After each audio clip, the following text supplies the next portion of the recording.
Barbie for test update. Yung post ni Barbie sa kanya Instagram. Sabi niya, grateful for this bunch. Team Barbie year-end party. Meron silang achievement cake. Sabi ni Barbie, this year, mas minahal ko ang sarili ko. Ito yung video. Hi, I'm Jandra. Hi, I'm Vincent. And Hi, I'm Fatima Mercado. hi, I'm Tony Avalos. Hi, I'm Barbie, and this year... Hi, I'm Jandra. And this year, I finally lived on my own and had my own styling studio. Yun o. Hi, I'm Vincent. And this year, natutunan ko na maging gentle mismo sa sarili ko. Hi, I'm Fatima Mercado. This year, my Fatima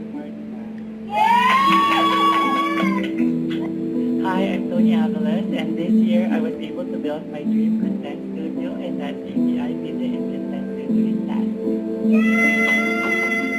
Ayan kay Barbie na. Hi, I'm Barbie, and this year, mas minahal ko yung sarili ko. Yun o.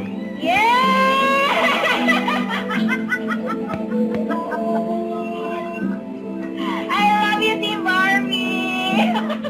Siya ni Barbie. Ito pa yung abangan kay Barbie. Na-preview na namin yung ginawa namin with Miss Charo Santos and Miss Luz Anson Roa. Nakalapit na po palabas. Sana po ay suportahan po ninyo ang pelikula niya. Napakaganda po at sobrang tagos sa puso at punong-puno ng pagmamahal. So abangan niyo po yan. Yun o. And Don't forget to subscribe, click the notification bell for more updates. This is Victor the Action Vlog. Stay tuned for more videos. See ya.